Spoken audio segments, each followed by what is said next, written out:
BobCAM. Sorry for the technical difficulties. Just getting started here with the webinar this afternoon. It's March 8th at about 1 o'clock in the afternoon, and in the next couple minutes we're going to be doing the webinar on V10 Mill 3-Axis Pro. We went over Mill 3-Axis Standard in V10 last week, so we'll be taking a look at some other interesting features, new stuff we can do in the Pro versus the Standard, and go over some of the other things from where we left off from last week. So if you guys are able to hear me, able to see my screen here, please let me know in the chat that you're able to see everything and ready to get started. And we'll go through the 3-Axis Pro here in V10 BobCAM for Solidworks. And just to kind of recap from last week, this is what we went over. Events. This is the packet that we sent out, and or the article that we sent out to you for last week and for this week for revolutionizing 3D milling processes in the 3-Axis Standard and Pro. This offers barrel mill tools, which we went over last week. We can take a look at that in our tool library as well for 3D milling. Helps you save time with programming and with cycle times there with 3D milling. We're going to be going over geometry selection, fixtures, things like that. Work offset and tool path patterns. We can take a look at that again. That's a very helpful tool to use. Feed rate controls, radial chip thinning, corner slowdown on our advanced feed rates that we have now. And we've got a lot of cool videos on here on bobcad.com to go over other 3D milling examples.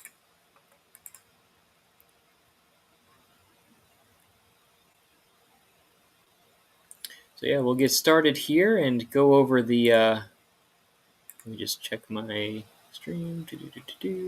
Okay. Cool. Looks like we are ready to go.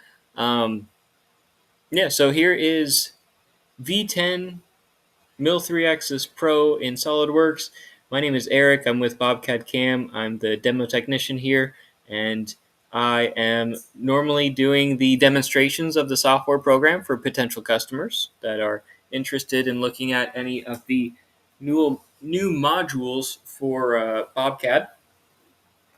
And I'm also doing technical support as well, answering any support questions that customers have of ours. So when we go into SolidWorks, I'm in the new year of 2023 SolidWorks now, and you can use any of the older versions of SolidWorks for our plugin. We test 5 years back, all the way back to 2018 and moving forward there.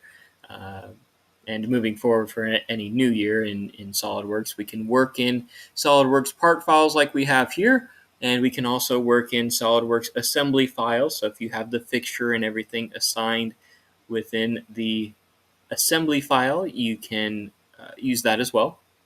And you can make sure the tool avoids the fixture and things like that. Then here in the SolidWorks part file, once we have it loaded, you can see the cam tree here within SolidWorks. You have your feature tree and your other trees here, as you normally do, and then you go to your CAM manager. You would right-click on the CAM defaults option here and go to a new job. So here we can define it as milling, turning for a lathe, mill turn for a lathe with live tooling, and wire EDM machines we support. Under milling, we select what type of machine that we have. We have our BobCAD 3-axis milling machine. We support laser, plasma, and water jet machines. We also support 4 and 5 axis milling machines as well.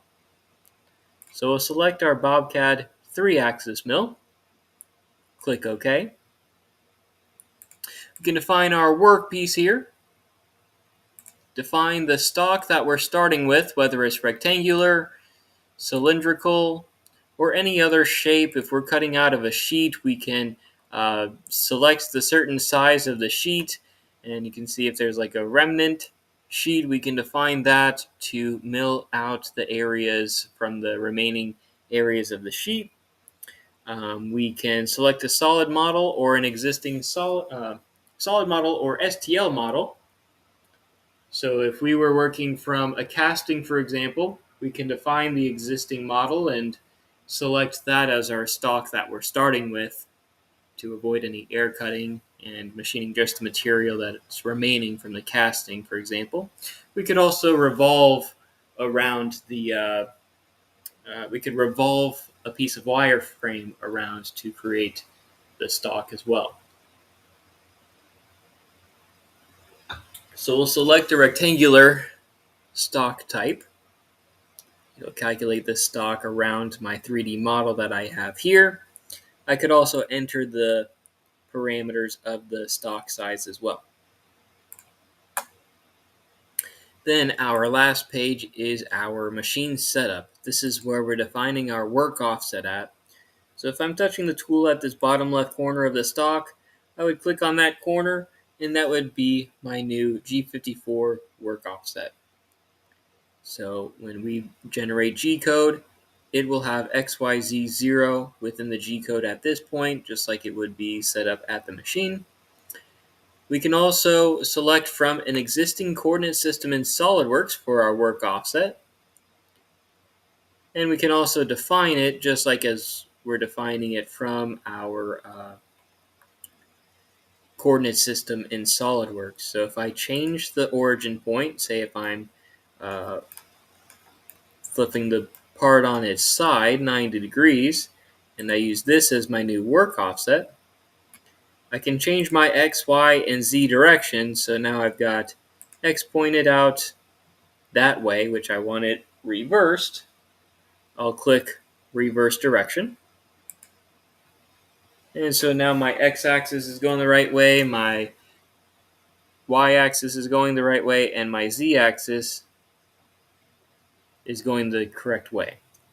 Now let's see, it says it's not sharing my screen specifically. Let me see if I need to somehow share my screen again. Share screen.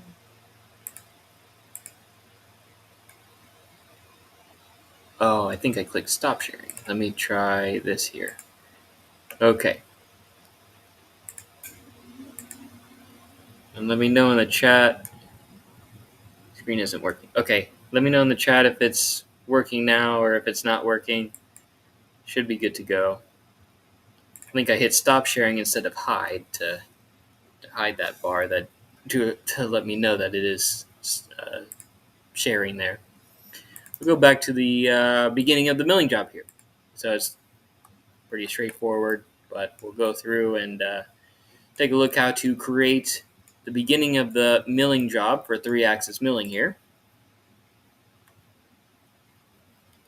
And to kind of go over what I had on my screen before too,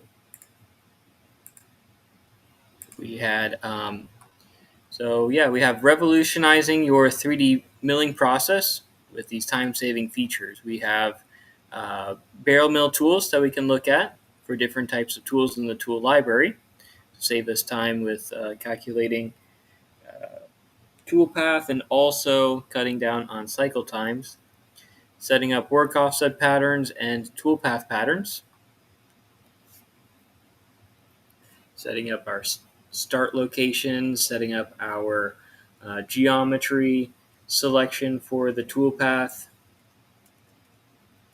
and the boundary that we're containing the tool path inside of.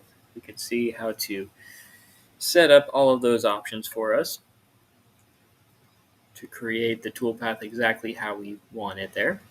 feed rate controls where we have radial chip thinning, corner slowdown options.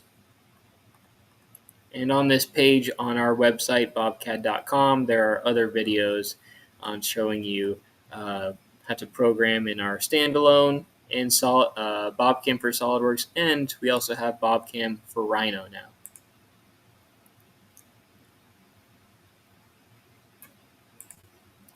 Okay, yes, so in the chat it says that you guys are able to see my screen. So we'll go here to SolidWorks, and we have V10 for SolidWorks here. You can see the CAM manager here, just as we have the feature tree, we have the other trees in SolidWorks. We also have the CAM manager here, where we can right-click on CAM defaults and go to a new job. We can define it as milling. We also have turning for lathes, mill turn for a lathe with live tooling, and wire EDM machines. Now, under the milling, we select our machine type here.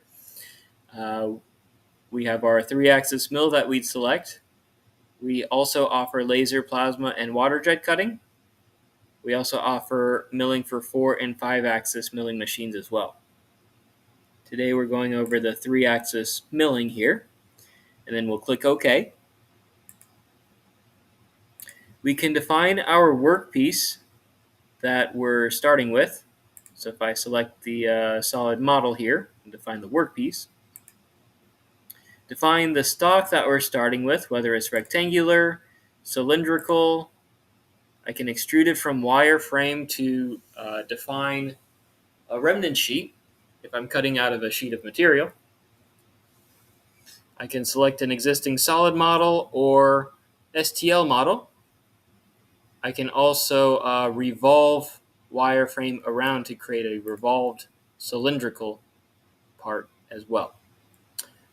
So I'll select rectangular stock.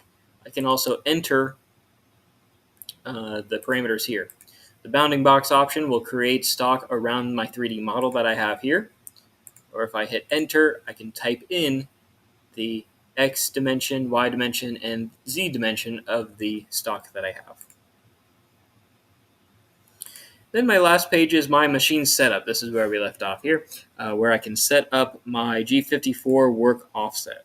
So if I'm touching the tool off at this bottom left corner, I would click on that corner and that would be my new G54 work offset.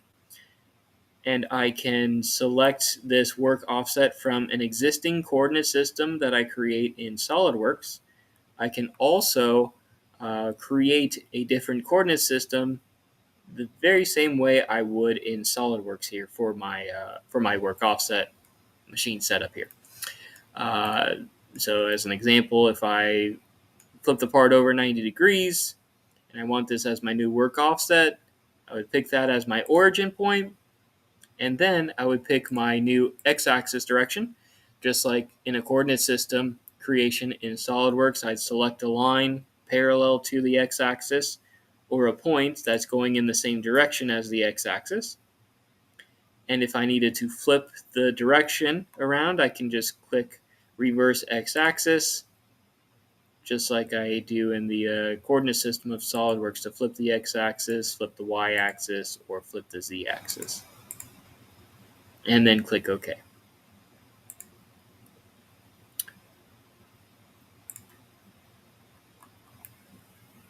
And then if I want to modify it, say I don't want to use it there at the bottom there, and my z-axis is rotated, I can right-click on Machine Setup, go to Edit, change my origin point back to the top of the stock, and change my x-axis, y-axis, and z-axis.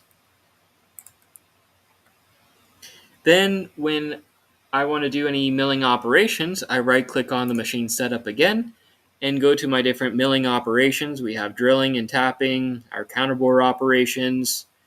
Mill 2-axis is going to offer any milling operations that are doing 2.5-axis cutting. And what that entails is where the tool goes down in Z, it will then move in X and Y. And then after that, if it needs to go down to the next depth of cut, then it will move in Z again, and then it will move in X and Y around the part. So this is 2.5 axis where X, Y, and Z are not moving simultaneously. It's X and Y movement, then Z movement, then X and Y movement, and so on there. Where we have a profile rough and a finish pass, pocket, facing, engraving, chamfer mill, corner rounding. We also offer drag knife for a vinyl cutting machine. We also offer profile finish for a laser, plasma, and water jet machine in here as well. And then we right-click on Machine Setup and go to Mill 3-axis, which is what we're going to be going over today, where I can select my geometry, where we normally select the 3D model as our geometry.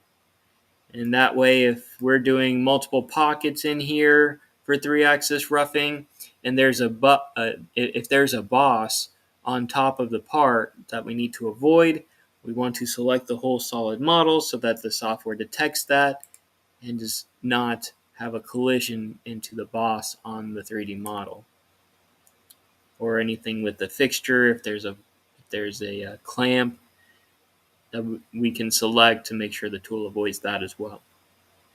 And then we select our boundary, which I can individually select all of these edges around the mold of the bottle, or I can clear the selections here. If I want to chain select all of them, I can right click on one surface edge. We have a couple options here with select tangency. This one will only select all of the surface edges that are tangent to this line, which will just be that arc. Or if I right click and go to select loop, it'll select the whole loop of the outside edges. Or if I click this one, it'll be more of the internal edges of the solid model there. So I can flip the direction of the loop selection there. Click OK. We have our rapid plane, our feed plane. So it'll rapid down to 200 thousandths above the part.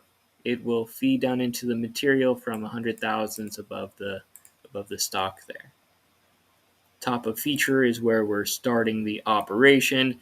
I haven't milled out any of this area yet, so I am starting right at 0, the 0 location in Z of my work offset.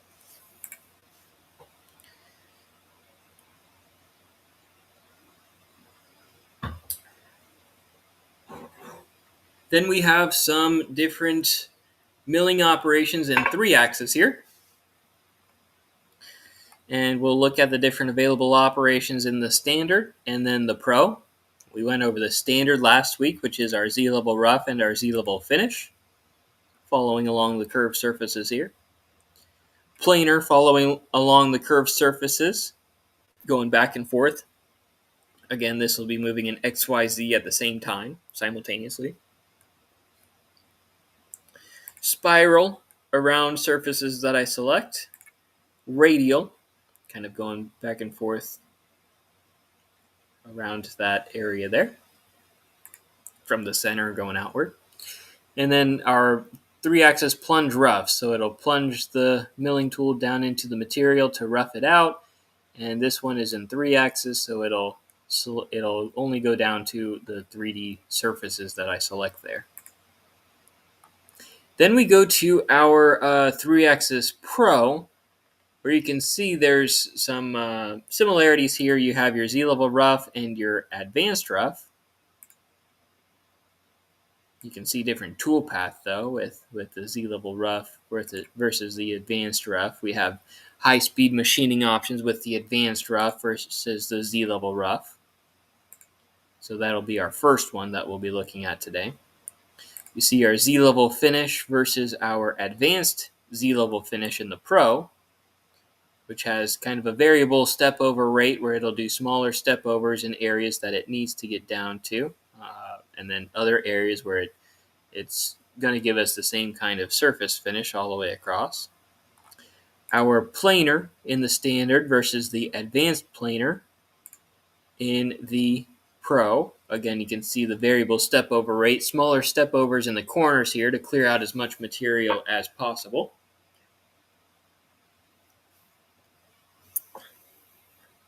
Flat bands will detect all of the flat horizontal areas on the part and mill those areas out with a flat end mill. Equidistant will go around a boundary and then offset to the center as a spiral toolpath option. Pencil to mill any fillets, and project curves where I can project a 2D shape onto a 3D surface to do a 3D engraving operation with that. We can also offset with multiple steps if we want to do multiple shapes like this star that we selected here. Then this last one here is steep shallow. This is basically a combination of two finish operations. This is new in the version 10 BobCAM for SolidWorks, where we can add that in to look at the combination of the two. So Z-level finish will follow along tapered walls and doesn't necessarily get to the flat areas here. I would kind of avoid those, where we would add a Z-level finish and a planar toolpath, or a Z-level finish and an equidistant toolpath for those flat areas. So instead of using Z-level finish and then using another finish operation to mill out those flat areas on the part, we can do it all in one fell swoop with this new steep shallow operation.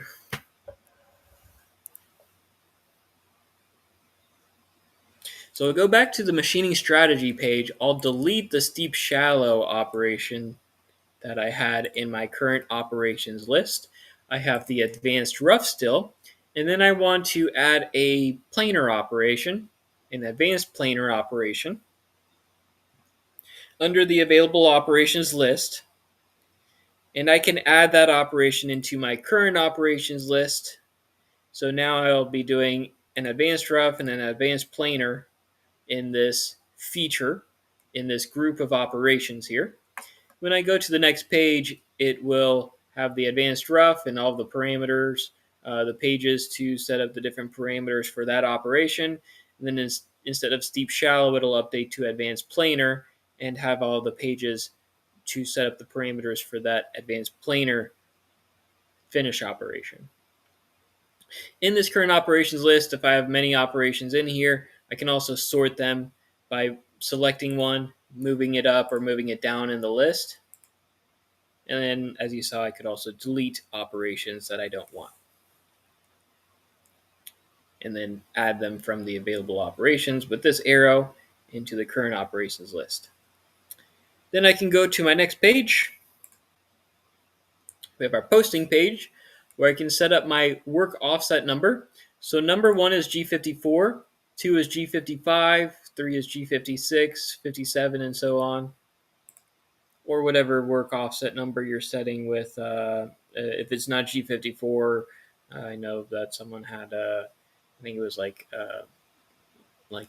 E01 or whatever the work offset number is, you can set that up and then set up the formatting of that work offset number in your post processor that we'll take a look at later. Then your next page is going to be setting up the roughing tool. We define the tool here, and we define our feeds and speeds, the spindle RPM, the cutting feed rate, the plunge feed rate, the tool number. We can go to the tool crib, and all of these tools we can set up here.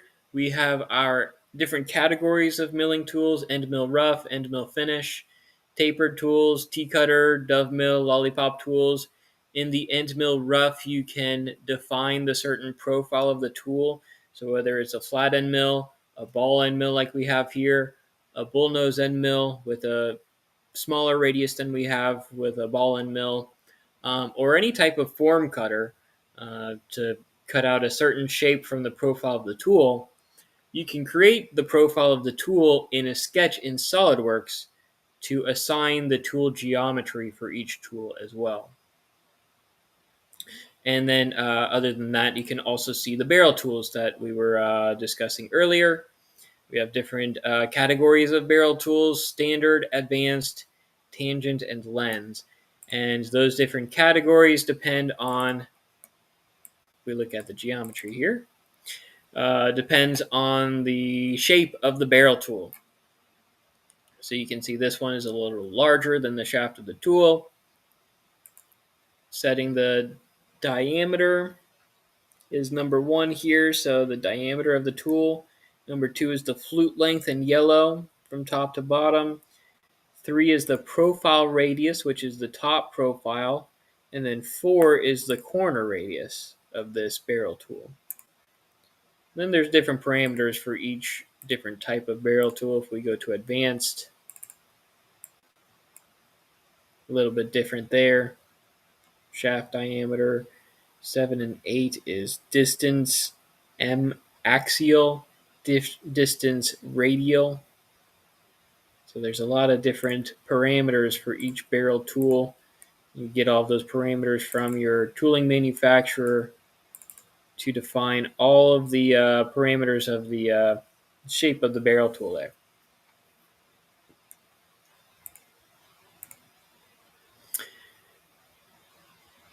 Those barrel tools can be very helpful in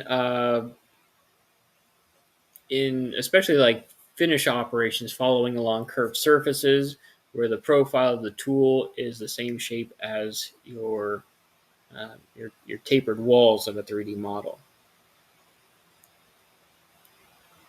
So next we can define our tool. We'll use this as a 1/2 inch flat end mill. So I'll set that to 0 for my corner radius.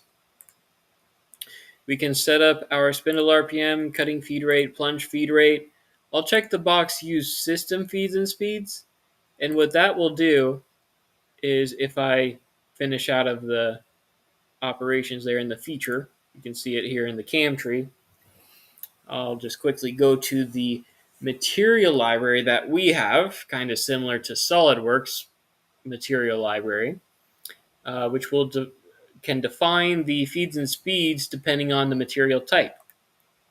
So if I expand this stock area here under the milling job, we have our material library that I can right-click on and edit. Right now I'm under the carbon steel category. I can choose a different group from carbon steel, aluminum, different types of plastic, or I can select a material type, and we have feeds and speeds for each material type in here automatically. We don't. The only one that we don't have that's common would be wood, but you can add a group for wood and then set your own material types in that group. Add material, whatever the material type is for the wood. I don't know if you have maple, cedar, oak, whatever the wood type is, setting your feeds and speeds here, and then you can set them up according to each material type. Now when I select aluminum, these are pretty conservative values for the feeds and speeds.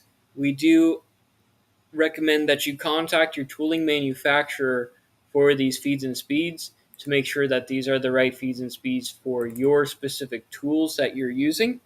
That way none of your tools will break and you're not, spending too long with cycle times as well.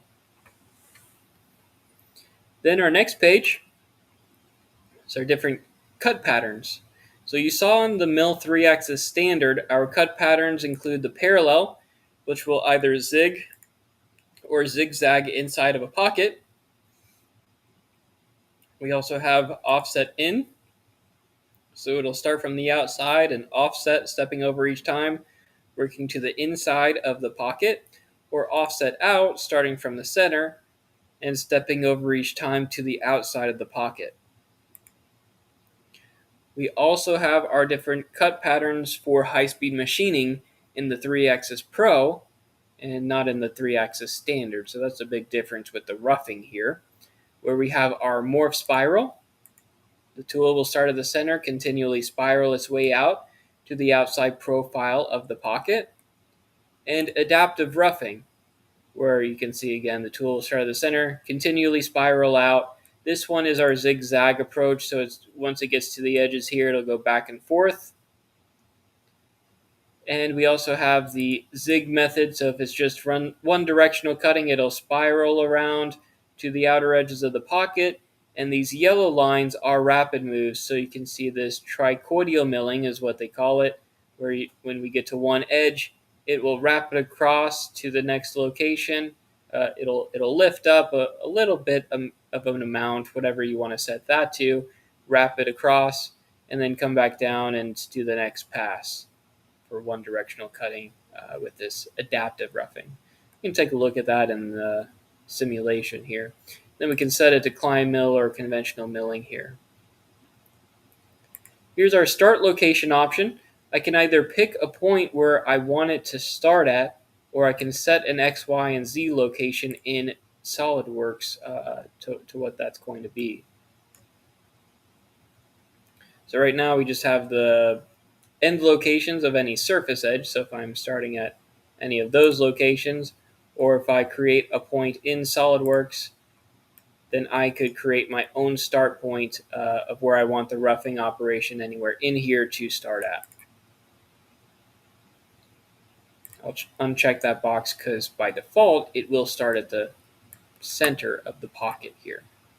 If I want it at a certain location, I can very easily create a point in SolidWorks and then pick that location.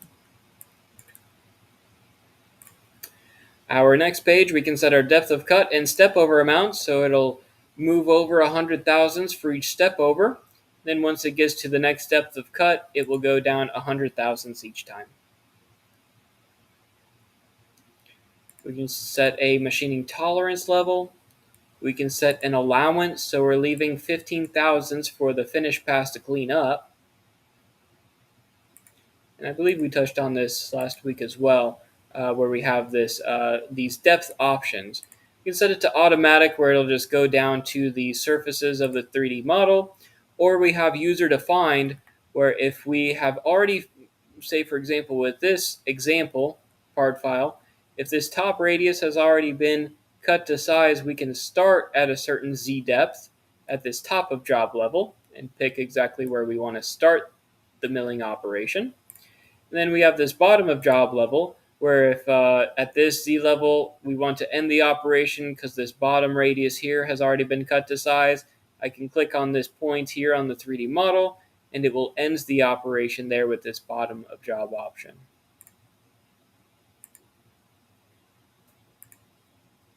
Our next page is whether I want to plunge, ramp, or spiral into the material, entering into the stock.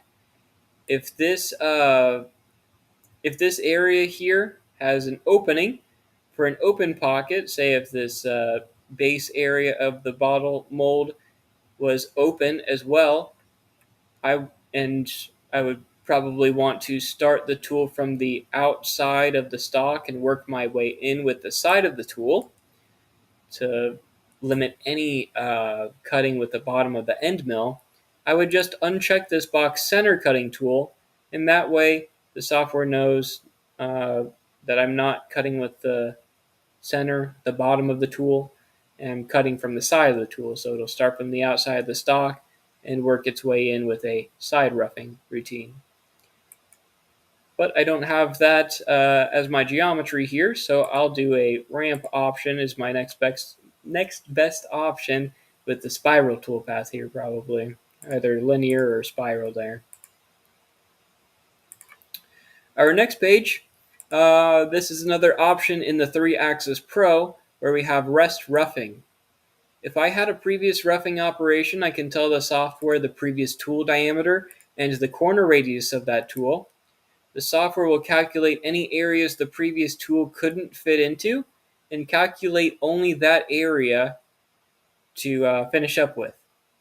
So essentially it's going to start right where we left off from the previous operation and avoid any air cutting. So that will save us a lot of time on the machine there. With our high-speed machining options as well, you can see this breakthrough amount. Usually it's right here towards the center. Not too conservative, not too aggressive with the toolpath here. So with this breakthrough amount, the less option, you can see with this example, it's a very aggressive approach with a built-up amount of material at the edges of this open pocket, where it'll just do a couple of passes and mill out as much material as possible with the end mill. With the more breakthrough amount, it's a more conservative approach, doing multiple passes with the smaller amount of the tool engaged in the material as we break through that open pocket. Again, it's more so in the middle here. I think it's one notch over, so it's a little more aggressive than the average, but you can just set this to the center of the option there. Then our next page, the last one here, we also have a machine flatlands option. So if there was any flat areas on the part as well with this flat end mill, it would go back and mill all the flat areas as well. This can be very convenient if we have different levels on the 3D model that we're machining. That way, say for example, with our depth of cut of 100 thousandths, if say for example, one flat surface is at 110 thousandths, it wouldn't get down to that because we're only going to areas that are divisible by 100 thousandths. So it's not going to actually get down to that one. It's kind of it'll leave an extra 10 thousandths. So with this machine flatlands checked off, it would mill all of the flat areas, even if it's not exactly at every 100 thousandths depth of cut that we have set here. So that's a pretty useful tool as well. Then our next page, linking for each step over. These are standard options as well: direct, S-link, full retract to a safe clearance plane for each step over there. Same with between groups. That's why we have the retract option instead of direct or S-link. Normally it's retract so that if there's any any boss or any clamp or anything that's in between areas that we're machining, it will do a retract to a safe clearance area. Our next page, it's only in the Pro, not in Standard, where we have a gouge check page. If there's any gouging with the tool into the workpiece that we have here, we can select, check the surfaces of the workpiece to make sure the tool and the tool holder doesn't gouge into our workpiece. Next page is our advanced feed rates. These couple options are in the standard package where we can convert rapid moves to feed moves. If we're not able to set a rapid rate at the controller, we can convert the rapid moves to feed moves and set a rate here. And we can set a link feed rate. So when it's linking between groups of geometry like this here, we can set a feed rate so we can speed up that process. And we have some adaptive feed rate options here as well, where in the adaptive volume-based and our radial chip thinning option, we can set a minimum feed rate and a maximum feed rate percentage. So right now, if I go back to the tool page, we're going 89 inches per minute for the cutting feed rate. If I set it to 10%, it will go down to 8.9 inches, which is 10% of the original feed rate here. The software could calculate it all the way down to that or all the way up to 150% of the current feed rate. And it will calculate the feed rate as kind of a variable feed rate, you can say. So for example, when the tool is getting into larger material at a time, like into these corners, the software can calculate how slow the tool needs to move to keep a constant chip load, and that can reduce chattering at the machine. So it'll slow down the feed rate in the internal corners, and also to speed up machining time on these external corners, it would speed up the feed rate, keeping a constant chip load as well, also cutting down on cycle time. Then our last page for the advanced rough is MDI. That stands for manual data input. This is implemented in all of our milling operations now.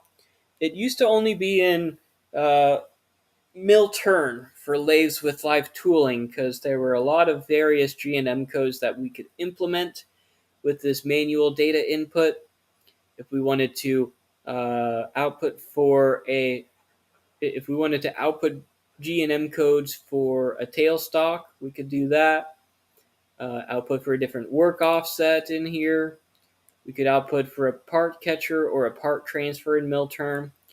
Here in milling, there are some other various G&M codes, like we saw the work offset, change the spindle speed, change from absolute to incremental, set a dwell time, so it'll dwell. The tool will dwell down and will go down into the material and dwell for a certain number of seconds. We could also set raw text. So if we wanted to add a comment before or after a tool change, we could go in and add that comment in there.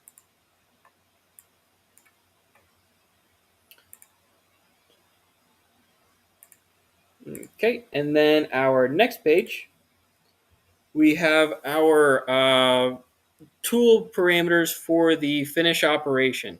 So we'll go to tool crib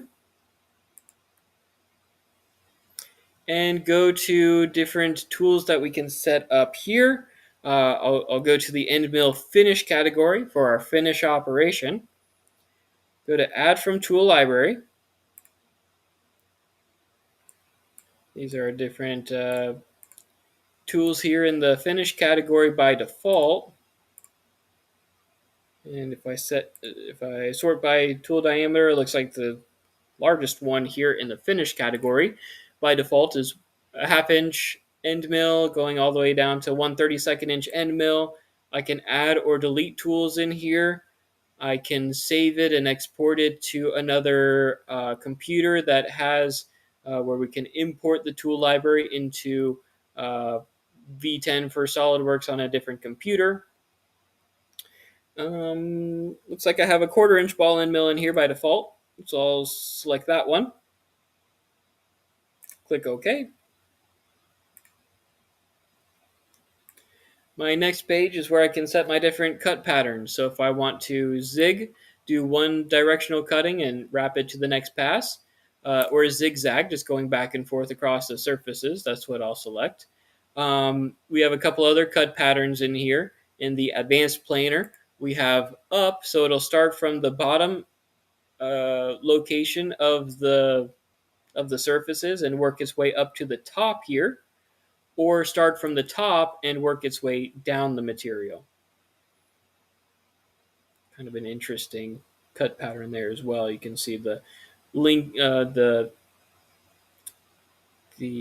pass, little extra amount, the linking right here, starting at the top, a little towards the left here, then towards the right, and then when it comes back, a little bit towards the right, then towards the left, so there's a little bit of an overlap amount. That's what the phrase I was looking for there. So it'll overlap a little bit more so that it does cut all the material from the center there. So we'll be doing zigzag, lace angle of 90, will be 90 degrees back and forth vertically along the y-axis. If I set it as 0 degrees, it'll go back and forth horizontally along the x-axis, and I can do anything between 0 and 360 here. For example, if I set it to 45, it'll do a 45-degree angle diagonal cut back and forth across the surfaces inside the mold. So I got it to 90. My next page, I can set my different parameters. The step over of 100 thousandths. And then in the Pro, we have this adaptive step over option. So instead of just going 100 thousandths all the way across the part, I can set up my minimum step over. Say at the very smallest amount, I want it to go to 10 thousandths. So I'll put 0.01. And you can see this highlighted area in this example. If I can go down to a smaller step over than 100 thousandths, all the way down to 10 thousandths here of my minimum step over. The software will calculate that and do a smaller step over here in the corners to clear out more material on the finish pass, give us a better surface finish. We also have a perpendicular option, so in those areas it could go perpendicular along the cylindrical area that I have here of this 3D model. I like the adaptive step over. That way, in the standard, I mean, you could get away with it, but what I would say is you could create a boundary here in this flat area with 100 thousandths, then create uh, another planar operation, contain the toolpath inside of this area at 10 thousandths, but that's going to, first of all, take more time for computing the toolpaths. It gives you an extra operation at the machine, which will take more time and more machining time, where you have to try to calculate this step over in the corners yourself, where you're letting the software calculate the best step over option for you. So a lot of ways in the Pro versus the standard, where it will help with calculating cycle times, will help with help with cutting down on programming time, and then also help with cutting down on cycle times, uh, the way you program it here in the Pro. Again, we have our top of job and bottom of job option. Our next page, we can set whether we want the center line of the tool to end at the edge of the boundary. That's okay with this area here that I have. In this example, you can see with this curved surface going down, you can see where the center line of the tool ends at the boundary here. There would be some more material remaining here to the left of my cursor right there. That would be extra material remaining that we don't want. Instead of the extents option, we can select 3D extents, where the tool radius will end at the edge of the boundary to clean up that area. We also have part bottom, where it can go over the sides of the part and mill those areas out with the side of the end mill as well. We have a rest finishing option here. It'll pick up the tool parameters from the roughing operation. Links for each step over. So it'll step over across, follow along the surfaces that I have. We also have a horizontal vertical option, so it'll move over horizontally and come down vertically for the step over. Direct link, so it'll kind of do a little bit of a retract across.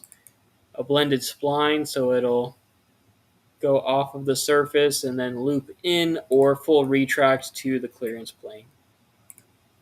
Follow is going to be the quickest way there. Next page is gouge check page, just like before. Next page is advanced feed rates, like before. We can set our rapid rate with this finish operation. We can also set the feed rate for our lead in and our lead out here. Then our last page is MDI for manual data input. Again, if I wanted to add any of those various G and M codes there. So there we've really gone through most of the 3-axis Pro functionality with the roughing and the finish passes there. You can see all of the tool path. The machining here is in green, and the red is the linking for each step over, because we're doing one directional cutting with this. So there will be a lot of machining across one way and then retracting, linking to the next page. But it is with rapid moves rather than taking long to step over each time. After that, we want to drill all of the holes. We went over that last week in the standard. It can also be done in the Pro here very easily. Instead of going into the machine setup, right-clicking and going to Mill Drill Hole and selecting all of the holes of one size, and then doing another feature under Machine Setup, Mill Drill Hole for this size of the hole, I can go to, under Machine Setup, I can go to Hole Recognition. This is the third option down, and just have to select my solid model and click OK. This is a newer option in here where it'll pick up all of the different hole sizes. I can highlight each one, it'll show me the diameter of that one, and it'll highlight and show me what holes it's referencing. All of these are the 1/4 inch holes, and then this one is just the 375, the 3/8 inch hole there. So I want to compute all of them there. I want to do the chamfer on the the 1.25 inch and 1/4 hole here. I can check the box to do the chamfer. And if there is anything other than just drilling the hole, if we wanted to tap the hole or do a counterbore operation, we could do that as well. I'll hit compute, and very easily it just computes all of the toolpath for us for all of those holes. You can see the 1.25 hole, it's got the center drill, and the chamfer drill here for the chamfer. And if I expand the next one for the 1/4 inch holes, it's got the center drill and the drill computed for each of those. And for the next one, the 3/8 inch hole, it's got the center drill and the drill for that one. And just like that, we've got all of the drilling operations computed for that. If you have questions about the, maybe we don't want to do a center drill on them, or maybe we don't want to do, maybe we want to set some certain parameters for the drilling operations, we can go to the top of the page in SolidWorks here and click on Knowledge Base. And this is our knowledge base in BobCAM for those hole recognition options under drilling, where we can set up different rules. We can set up different rules. So with this one here with the chamfer, if it's less than 625 diameter, it will do a chamfer drill operation. That's what I have set for my rule here. And the rule is if it's larger or equal to 625, it'll do a chamfer mill operation. So I believe this diameter is larger than that, right? Or is it doing chamfer?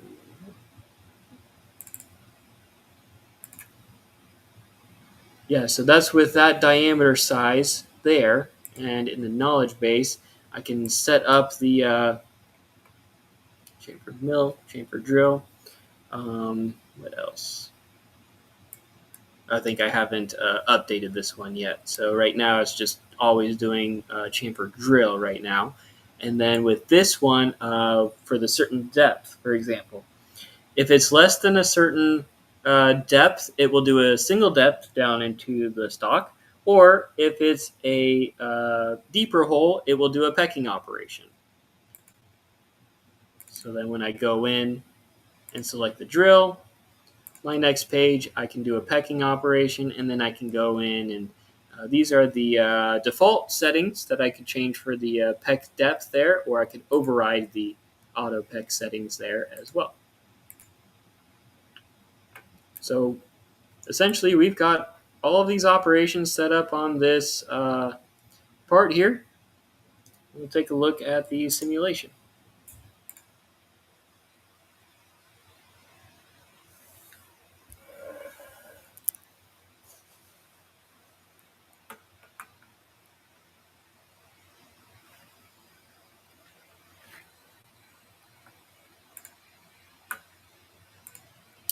In the simulation, we can turn on the stock. We can start from where we're starting at with the stock here. At the top here, it gives us our estimated cycle time. Says it will be an even 22 minutes and 23 seconds. And I'll run through it. You can see the spiral into the stock here. Now, before I get much further into it just yet, you can see the tool is turning red. That is a collision with something here. It gives us a report that it is a collision between the table and the tool. So the tool is gouging into the table. We can see that here, and that's because the stock is located inside of the table. So if I close out of simulation The reason for that is our work offset by default is set at the top of the table. Since it's also at the top of the stock is going to coincide with the table. So to change that, I right click on machine setup 1, I go to edit, and then I go to the bottom here for work offset. And under enter with X, Y, and Z location, this is the location of our work offset in simulation. Now, as a side note, this is only a shift of the work offset in simulation and not in the actual G code. So if I just raise this work offset in simulation up 2 inches, it's going to coincide with the work offset that I have on top of the stock still, but it will be raised 2 inches above the table in simulation. Again, that 2 inches change is not going to change anything in the G code. It is only going to change the work offset in simulation here. I know that's a very common question that I get, to be able to see everything run correctly in the simulation without seeing anything, without changing anything in the G code. So I normally take it out of that machine setting here, because being able to see this machine is offered in our Machine Simulation Pro, so that you can see everything here. If it's a rotary table, you can see the geometry of the machine. If it's a 5-axis milling machine, you can see the specific geometry of that. We even have we even have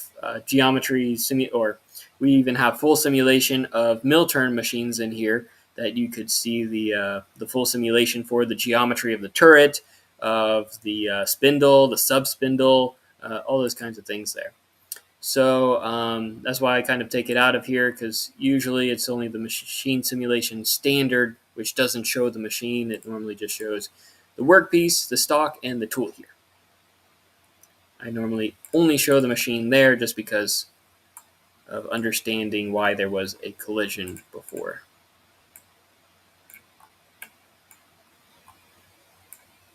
So again, you could upgrade your license to Machine Simulation Pro so that you can see your specific machine in the simulation here as well.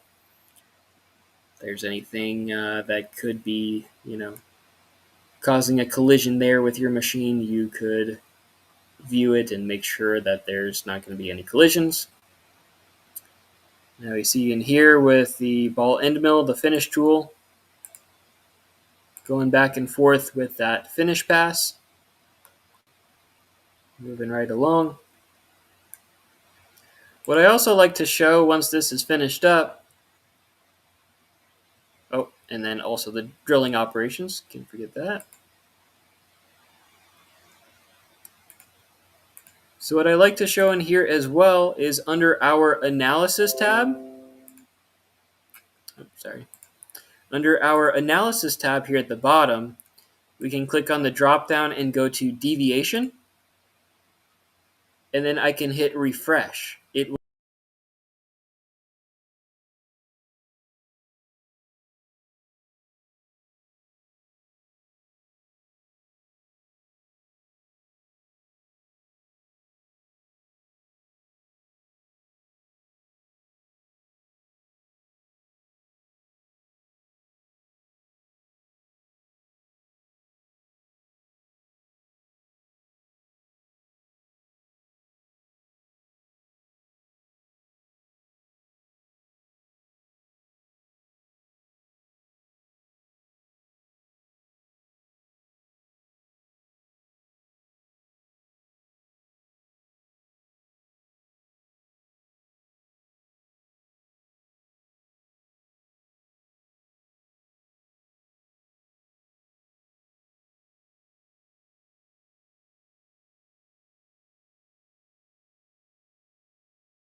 post.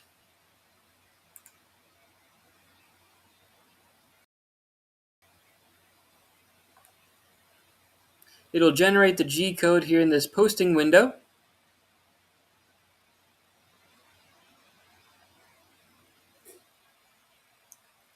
Here you can see the G code here. The comments are at the top, and then we get to the first tool and our G54, and then X and Y moves, the feed rate, and you can see all these different feed rate outputs depending on how much of a workload we're putting on the tool at each step there.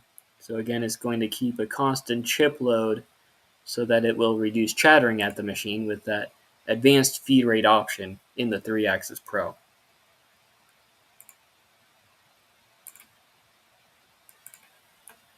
Let me check to see if you guys have any questions here.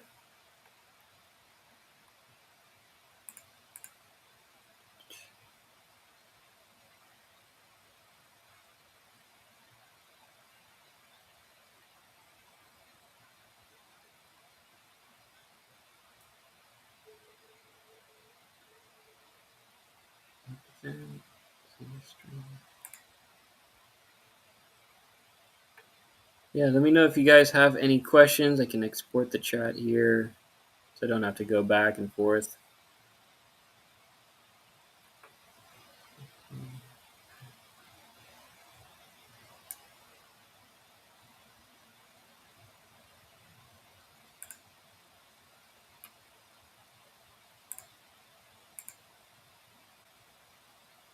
Maybe I don't have to hide it. I don't know.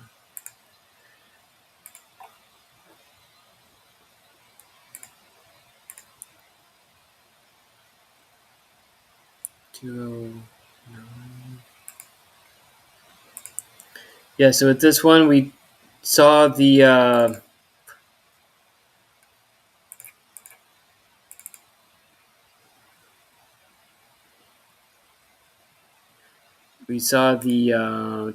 the adaptive feed rates there. Once everything is done with the toolpath, we hit post to generate the G code.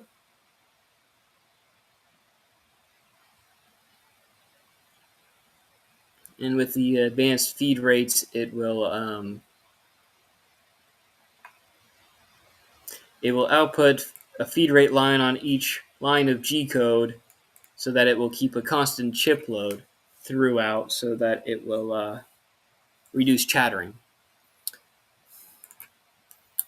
So with this here, we'll go back to the CAM tree. And one other thing that we were going to go over today would be the pattern. So if we have a work offset pattern option.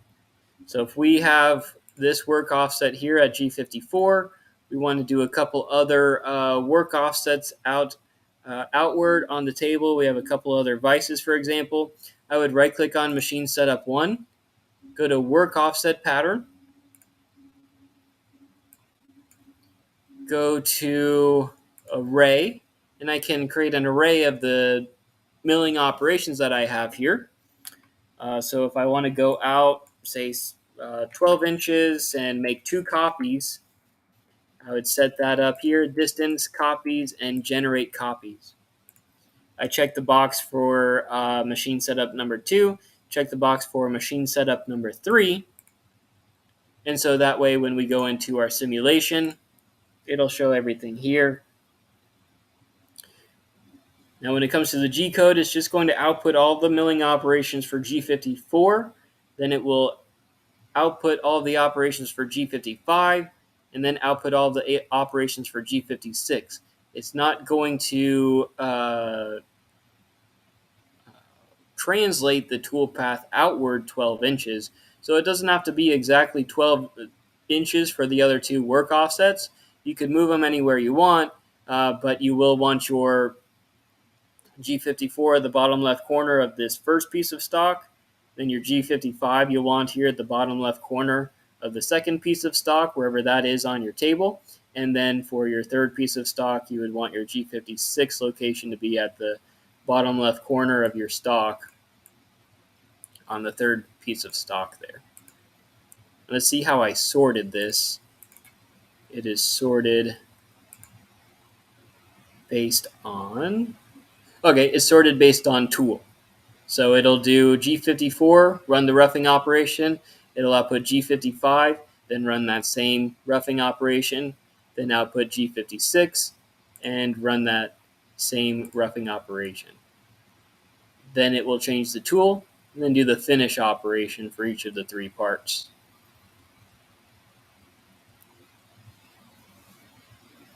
And you can sort them in that way. I think this would be the best sorting option. That way you will limit tool changes. But if you wanted to do all operations on the first G54 first, then do all operations on the G55 work offset next, and then do all of your milling operations on the G56 work offset last, you could sort it that way in the work offset pattern. If we if we click X on the simulation, we can right click on machine setup, go back to the work offset pattern page. I want to make sure that I'm selecting both of them here. We have the same distance, copies. All the way to the left here, we have our machining order. So here it is by tool per work offset. So by tool or by work offset. We want to do by work offset. So it'll do all the milling operations for the first machine setup first. Then it will do all of the milling operations for the G55 second work offset, and then so on and so forth. You'll change the tool a lot more, but you will have a finished part file with this one first, and then keep going down the line. So maybe if you wanted to take them off of the fixture or what have you in between, you could, set an optional stop and stop it with each one and take it off. Maybe you could replace the stock and just keep running it from there, basically. It could be one option for you.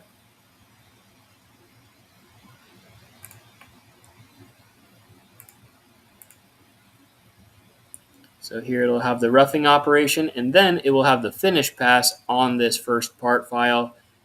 Instead of doing the roughing operation on all of them first, it's sorting them differently, where it's going to do all the milling operations on this one first, then do all of the milling operations on the G55 work offset, and then all of the milling operations for the G56 work offset.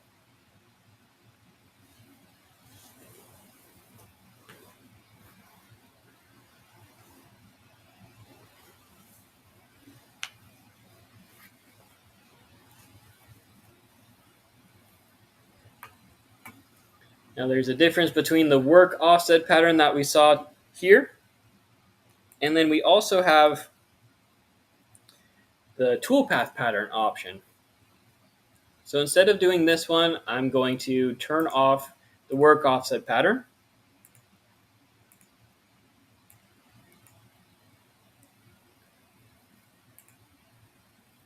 Let's see, might have to delete 0 and replace. There we go. Okay. Now we could do the toolpath pattern, which I believe I can right click on machine setup. Yep. So you could do the toolpath pattern by each individual feature. So you could right click on the feature, go to toolpath pattern, which is right here, add toolpath pattern. Or you could right click on machine setup, go to additional functions and select add toolpath pattern.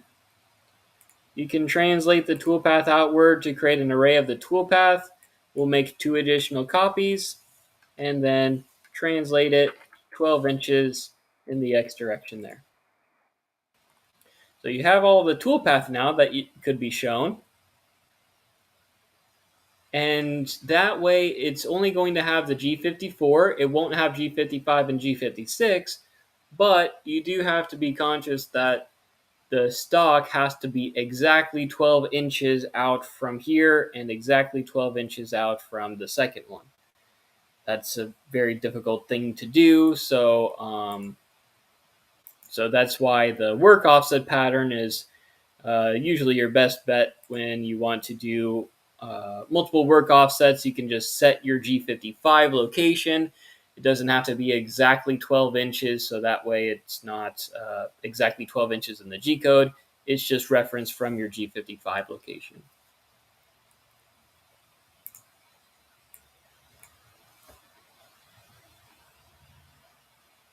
And I don't think it creates stock for us automatically. We'd have to create the stock for the other two parts here.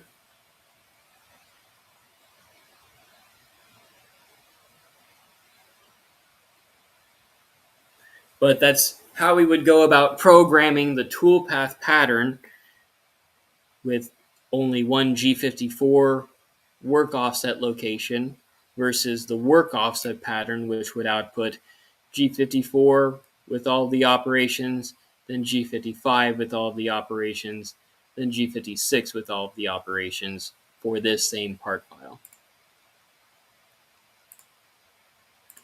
All right, and so yeah, again, once everything looks good, we right click on the milling job. Here I'm going to right click on the toolpath pattern, and I can either edit or delete that.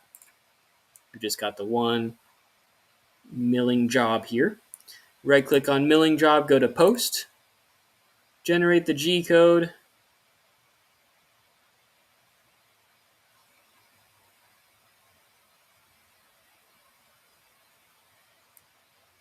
and then just real quick, if we want to see like the just like the drilling operation and the work offset pattern to kind of give you a good understanding of how it looks in the G code. And we post. Here it is with just the center drill and drill for this one. You can see the G54 and the X and Y location of the drill.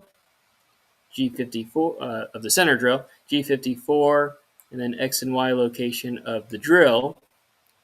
Then G55, same X and Y location for the center drill, G55, same X and Y location for the drill. Then G56, same X and Y location for the center drill and the drill here. So that's how it would be implemented with setting up your work offset pattern. Very simple without having to create another machine setup, copy all of the features, paste all of the features into machine setup 2. That could be very cumbersome, so now we have a pattern for that, a pattern option. I'll go back to this page and see if you guys have any questions, but that's pretty much wrapping up with what we had with the 3-axis Pro here. Let's see. I see his Al here, and I don't see any other questions. If you guys have any other questions, you could also call or message us. Call us at 727-489-0003 for technical support. And you can also email us at support@bobcad.com. And thank you for your guys' time today. Thank you for taking a look at the V10 Mill 3-Axis Pro, and have a great rest of your day. Thank you.